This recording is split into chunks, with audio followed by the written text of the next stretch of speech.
Hello and welcome to IGNOU BAPSH BPA जीवन 73 का unit number 10 आज स्टार्ट हो रहा है जिसका टॉपिक है e governance and urban development. तो इस यूनिट से हम ये देखेंगे कि आईसीटी का इम्प्लीमेंटेशन करके जो अर्बन एरियाज हैं उनमें क्या क्या डेवलपमेंट्स हुई हैं। तो इंट्रोडक्शन की अगर मैं बात करूं तो जैसे ही आईसीटी का डिप्लॉयमेंट हुआ है ई गवर्नेंस में, तो अर्बन एरियाज में इससे क्या हुआ है कि इंफ्रास्ट्रक्चर बेटर हुआ है।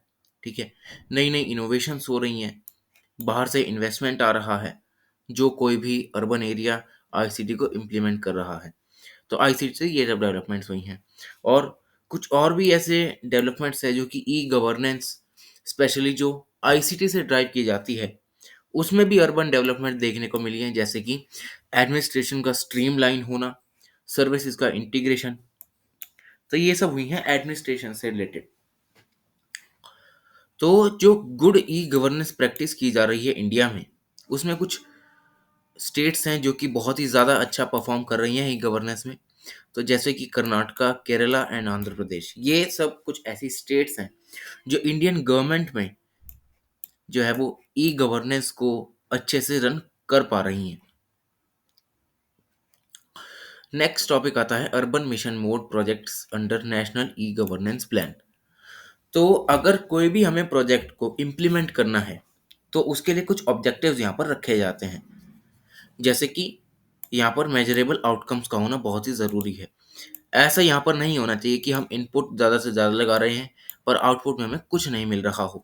तो इसीलिए हमें कुछ ऐसे आउटकम्स को सेट करना चाहिए जिनसे हम उनको अचीव करने में सक्सेसफुल हो सकें।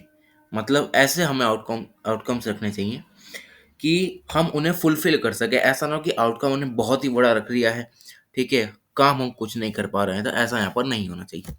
वेल डिफाइंड माइलस्टोन का यहाँ पर बहुत ज़रूरी है और इम्प्लीमेंटेशन की टाइमलाइन भी होना चाहिए। ऐसा नहीं कि एक प्रोजेक्ट है, उसका जो टाइम लिमिट है वो है 6 मंथ्स का और हम लगा रहे हैं 1 साल। ऐसा यहाँ पर नहीं होना चाहिए। तो किसी भी प्रोजेक्ट को अच्छे से इम्प्लीमेंट करने के लिए measurable outcomes, well defined milestones और टाइमलाइंस का होना बहुत ही ज़्यादा ज़रूरी है। और जो एम्बिशन मोड प्रोजेक्ट्स होते हैं वो बहुत सारी मिनिस्ट्रीज इनको संभालती हैं, स्टेट और सेंट्रल लेवल पे। तो यहाँ पर हमें कुछ ऐसी मिनिस्ट्रीज का दिया हुआ है।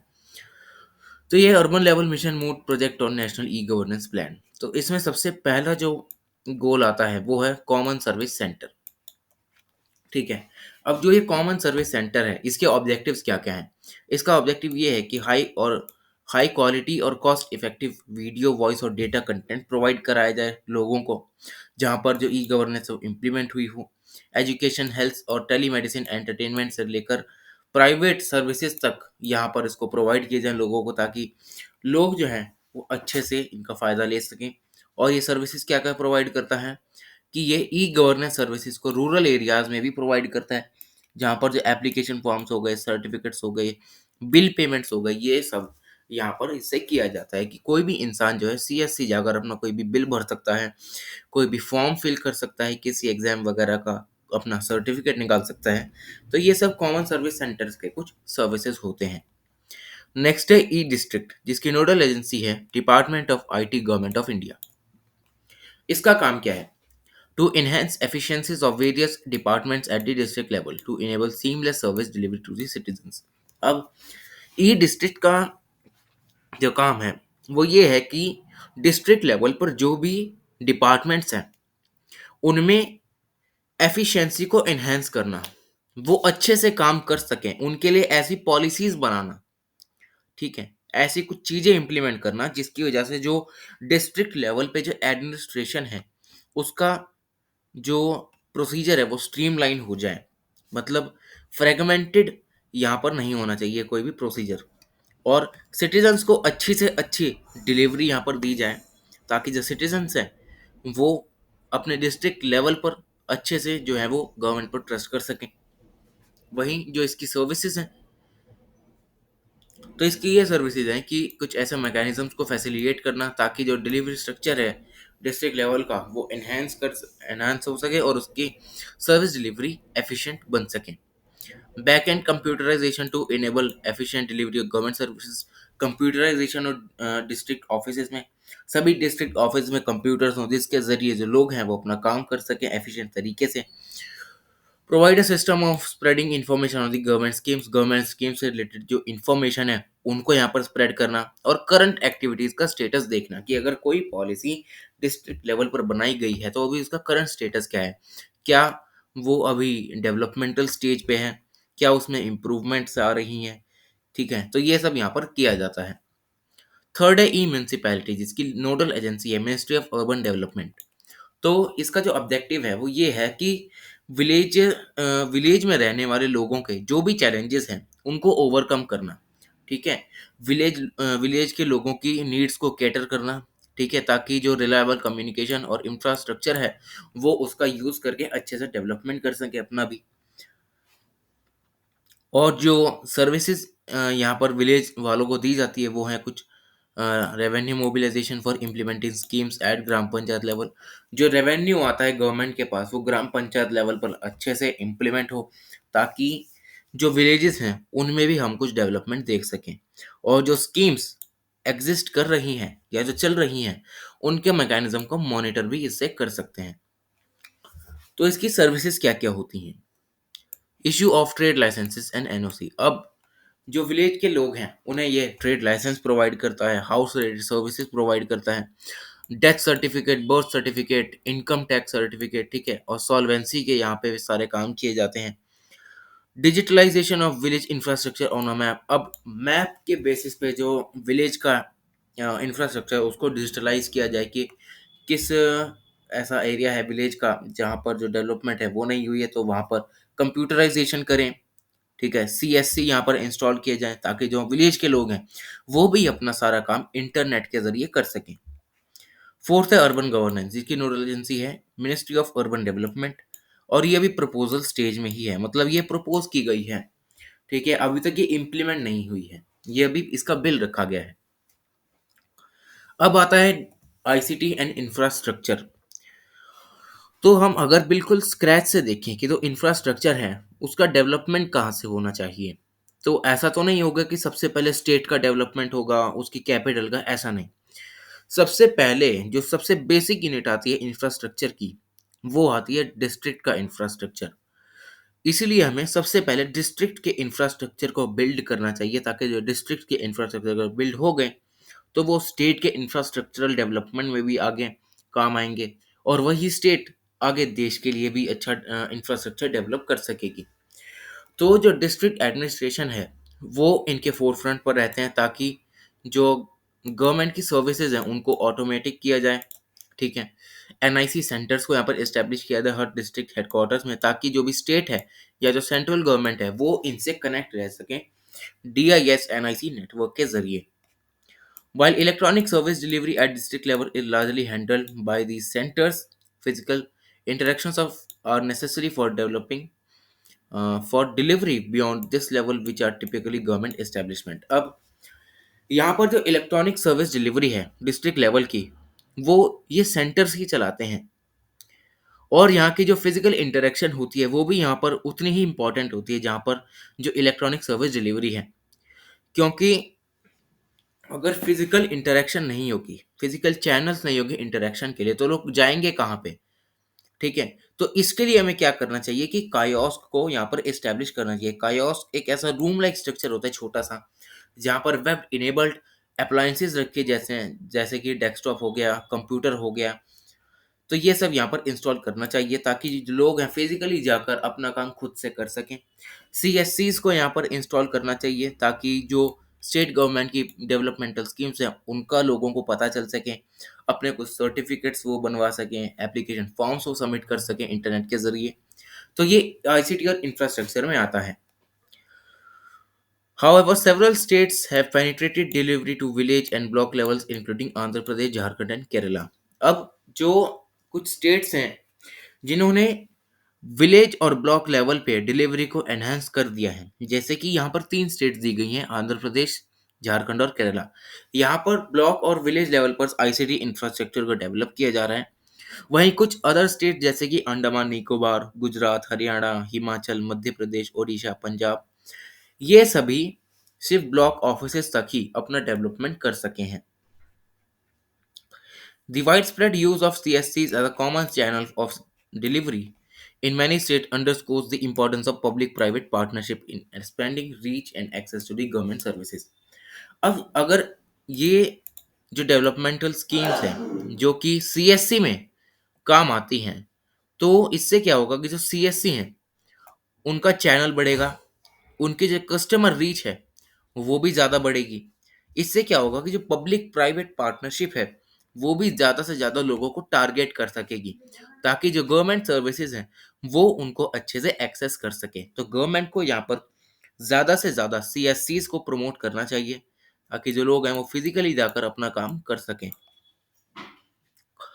The integration of citizen services kiosk has also played a key role in providing convenience. अब जो कायोस्क गवर्नमेंट ने स्टैब्लिश किए हैं उनसे भी बहुत ही ज़्यादा कन्वीनियंस देखने को मिली है, क्योंकि जो इससे सिटीजन्स हैं वो किसी भी इंफॉर्मेशन को कभी भी एक्सेस कर सकते हैं, पर्टिकुलरली इन रूरल एरियाज।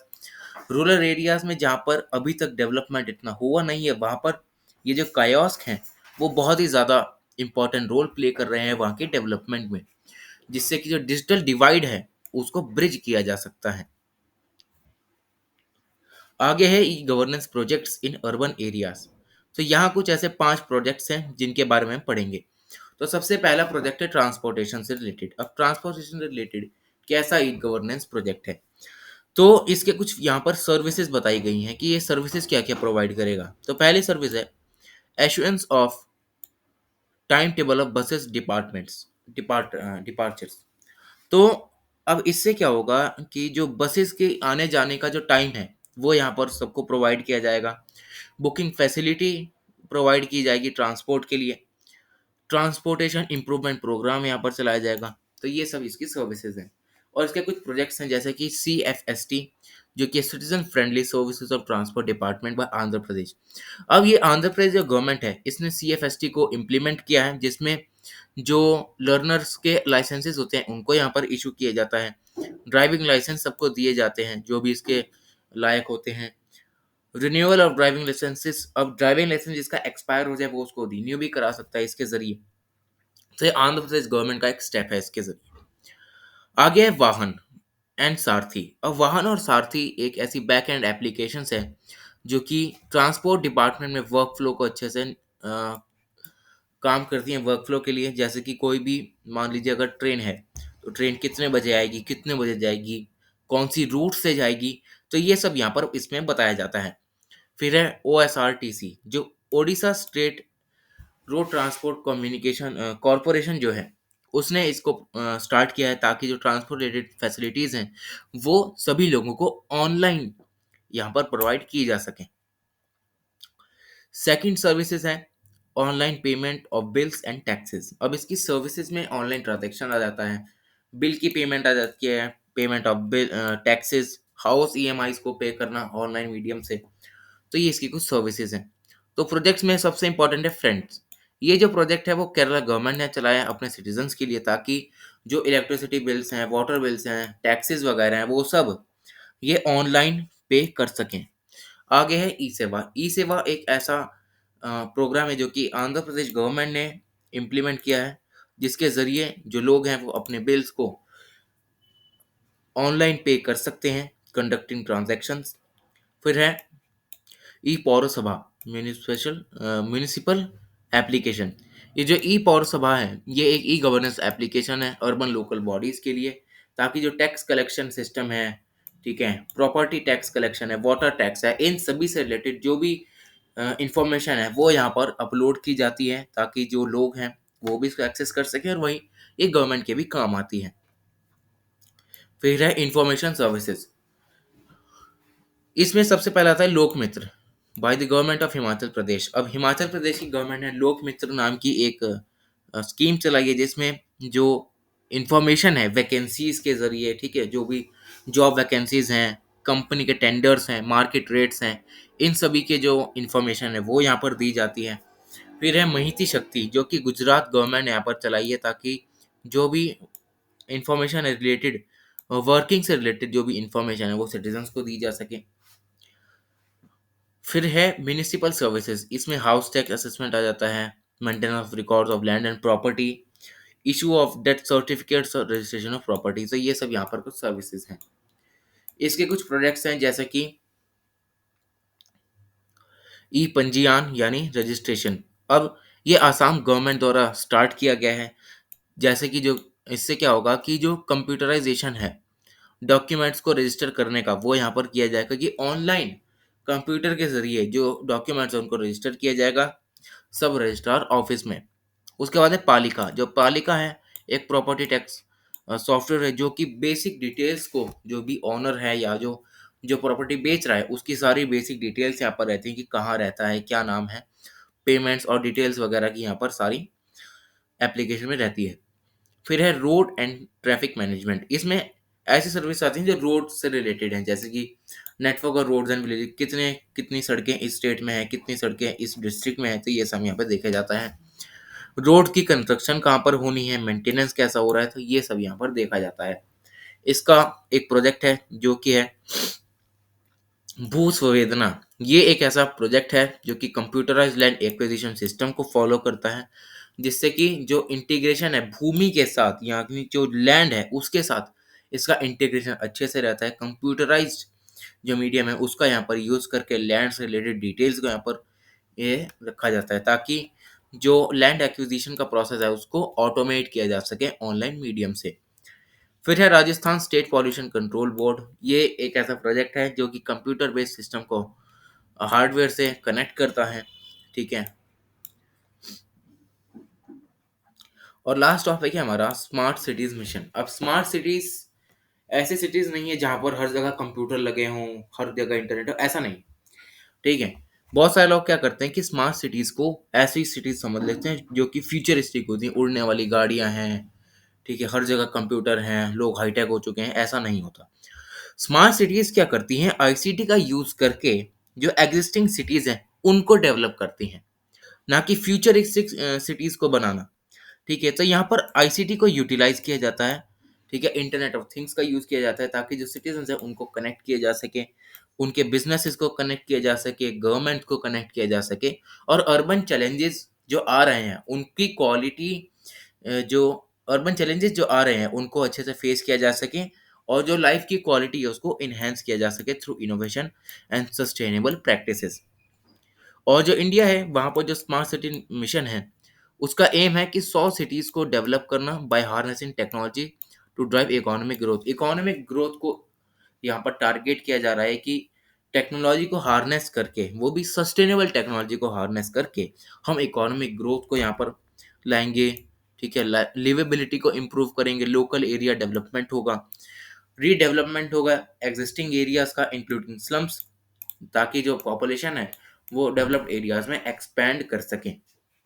और जो यूनियन मिनिस्ट्री है अर्बन डेवलपमेंट की, वो इस प्रोजेक्ट के इम्प्लीमेंटेशन के लिए रिस्पॉन्सिबल है और कोलैबोरेशन ये करती है स्टेट गवर्नमेंट के साथ। तो स्मार्ट सिटी डेवलपमेंट ये एम करती है कि इंक्लूसिव इकोनॉमिक ग्रोथ हो, जिससे कि जो लिवेबिलिटी है, जो स्टैंडर्ड ऑफ लिविंग है लोगों का, वो यहाँ पर बढ़ जाए, और जो क्वालिटी है रेजिडेंट्स की वो यहाँ पर अच्छी हो जाए। तो ये होता है हमारा यूनिट नंबर 10 BPAG 173 का। Thank you so much.